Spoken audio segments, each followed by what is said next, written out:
नमस्कार, मैं हूं आपके साथ मयंक। देखिए, इस वक्त की बड़ी खबर, ईरान की तरफ से ब्रिटेन, फ्रांस, जर्मनी को बड़ी चेतावनी दी गई है, सीधी चेतावनी दी गई है। ईरान के उप विदेश मंत्री काजिम गरीबाबादी की तरफ से ये सीधी चेतावनी दी गई है तीनों देशों को, ब्रिटेन, फ्रांस और जर्मनी को।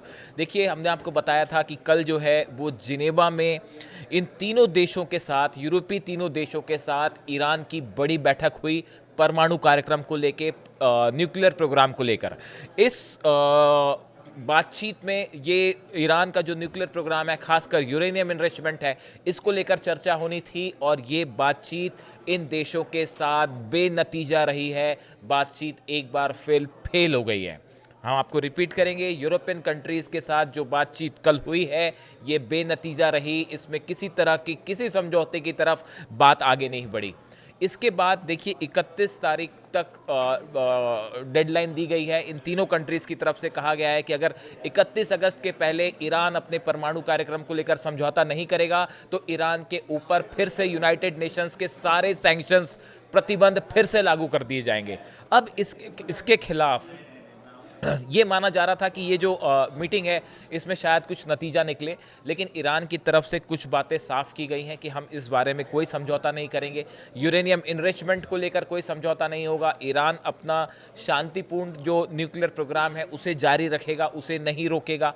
इन बातों को लेकर ईरान अपनी शर्तों के साथ आगे आया था, लेकिन ये जो तीनों देश हैं इनके साथ बातचीत का कोई हल नहीं निकल पाया, जिसके बाद अब ये कहा जा रहा है कि अगले 1 या 2 दिन के अंदर ये तीनों देश ईरान के ऊपर स्नैपबैक सैंक्शंस फिर से लगा सकते हैं। स्नैपबैक सैंक्शन क्या है वो हम आपको बताएंगे। फिलहाल सरल शब्दों में कि जो पूरे प्रतिबंध हैं यूनाइटेड नेशंस के वो फिर से लागू हो जाएंगे ईरान के ऊपर, और बताया जा रहा है कि शायद कल या परसों 1-2 दिन के 48 घंटे के अंदर ये लागू हो सकते हैं। इन बातों के बीच में ईरान की तरफ से इन तीनों देशों को सीधी चेतावनी दी गई है, और ईरान के डिप्टी फॉरेन मिनिस्टर जो हैं काजिम गरीबाबादी, इनकी तरफ से क्या कहा गया है हम आपको बताते हैं। Deputy foreign minister Kazim Gharibabadi declared that if the European trio forces sanctions, Iran will cut ties with the UN nuclear watchdog. पहली बात, ईरान की तरफ से ये कहा गया है कि अगर ईरान पर फिर से सैंक्शंस लगाए गए, स्नैपबैक सैंक्शंस इन 3 देशों ने लगाए, तो आईएईए जो इंटरनेशनल एटॉमिक एनर्जी एजेंसी है, जो प्रोग्राम को वॉच करती है ईरान के, इसके साथ सारे संबंध ईरान तोड़ देगा। इसके किसी भी प्रतिनिधि को ईरान के अंदर आने की इजाज़त नहीं दी जाएगी। And hold all talks with Europe. दूसरी बड़ी बात ये कही गई है कि अगर सैंक्शंस लगे तो यूरोप के साथ ईरान आगे किसी तरह की कोई बात नहीं करेगा। He wants such a move would permanently sideline Europe from diplomatic track, shifting dialogue solely to UN Security Council। Iran ने ये कहा है कि अगर हमने यूरोप के साथ किसी भी तरह की डिप्लोमेटिक बातचीत रोक दी, उसके बाद यूरोप पूरी तरह से इस पूरे मुद्दे में अलग थलग पड़ जाएगा और फिर सिर्फ यूनाइटेड नेशंस के सिक्योरिटी काउंसिल के जरिए ही बात होगी। जो बात होगी ये यूरोप के लिए एक बड़ा झटका होगा, यूरोप की डिप्लोमेसी के लिए, कूटनीति के लिए एक बड़ा झटका होगा, और ईरान यूरोप के किसी भी देश से फिर कोई भी बात नहीं करेगा। ये बड़ी सीधी चेतावनी दी गई है इन तीनों देशों की।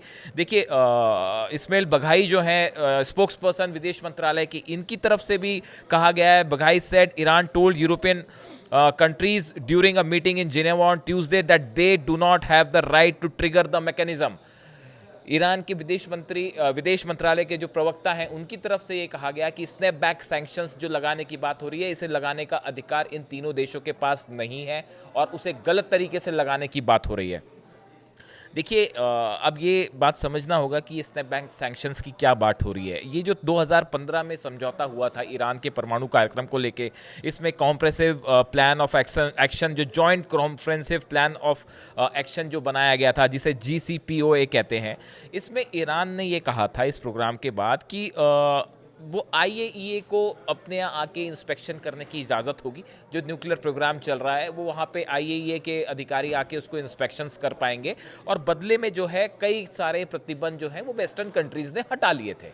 इस तरह की बात सामने आई थी। लेकिन फिर 2018 में हमने देखा कि ट्रंप एडमिनिस्ट्रेशन का जो फर्स्ट टर्म था उसमें ये समझौता पूरी तरह से खारिज कर दिया गया, तोड़ दिया गया, और उसके बाद ईरान पे आरोप लगे कि ईरान ने अपना न्यूक्लियर एनरिचमेंट जो है कार्यक्रम तेजी से आगे बढ़ा दिया है। अब देखिए, अभी जो खबरें हैं, जैसा बताया जाता है कि एक न्यूक्लियर बॉम्ब के लिए आपको 90% एनरिच्ड यूरेनियम चाहिए। 90% आपका यूरेनियम अगर एनरिच्ड है तो आप एक न्यूक्लियर बॉम्ब बना सकते हैं। ये बताया जा रहा है कि ईरान के पास इस समय जो 400 किलो यूरेनियम की बात होती है वो करीब 60% तक उसका एनरिचमेंट हो रखा है। 60% एनरिच्ड यूरेनियम है, जो कि 90% से बेहद करीब है, जो असली विवाद की वजह है। अब ये कहा जाता है कि अगर 60% एनरिच्ड यूरेनियम आपके पास प्यूरिफाइड यूरेनियम है तो उसको 90% तक परिष्कृत करने में ज़्यादा टाइम नहीं लगेगा, वो कभी बहुत कम समय में 90% उसका एनरिचमेंट हो सकता है। और इस सूरत में ईरान एक न्यूक्लियर केपेबल कंट्री होगी, उसके पास एटम बम होगा, न्यूक्लियर बम होगा। ये मुख्य एक विवाद की वजह है। अब देखिए, ईरान का कहना ऐसा है कि हम न्यूक्लियर बम नहीं बना रहे हैं, हम अपनी शांति के लिए जो है शांति पीसफुल न्यूक्लियर प्रोग्राम को हम आगे बढ़ा रहे हैं, हमें इलेक्ट्रिसिटी की ज़रूरत है, बाकी हमारी ज़रूरतें हैं, मेडिकल ज़रूरतें हैं, उसको लेके रेडिएशन की ज़रूरतें हैं, हम उसको लेके अपने प्रोग्राम को आगे बढ़ा रहे हैं। अब देखिए, इस पूरे प्रोग्राम को लेकर जो विवाद है वो न्यूक्लियर एनरिचमेंट पर आके अड़ गया है। अमेरिका के साथ कोई समझौता नहीं हुआ, छठे दौर की बातचीत चल रही थी, इस बीच इसराइल ने हमला कर दिया, फिर अमेरिका की तरफ से फोर्दो, इस्फहान और नेतान्स पर हमले किए गए और वो बातचीत वहाँ रुक गई। अब ये कहा गया कि अगर 31 अगस्त के पहले ईरान ने समझौता नहीं किया तो सैंक्शन लग जाएंगे, और वैसे भी अक्टूबर में जो डील है ख़त्म होने जा रही है, जो कि 2015 में हुई थी। इन हालात में अब अगले 48 घंटों में मिडिल ईस्ट में एक बड़ा डेवलपमेंट होने जा रहा है, जो ये तय करेगा कि क्या ईरान पर फिर से हमले होंगे, क्या ईरान इजराइल के बीच जंग हो सकती है, इजराइल क्या फिर से परमाणु ठिकानों पर हमले करेगा, अमेरिका क्या फिर से हमले करेगा, क्या ईरान के ऊपर और सख्त सैंक्शंस लगने जा रहे हैं, ये अगले 48 घंटे में काफ़ी कुछ हद तक तय हो जाएगा।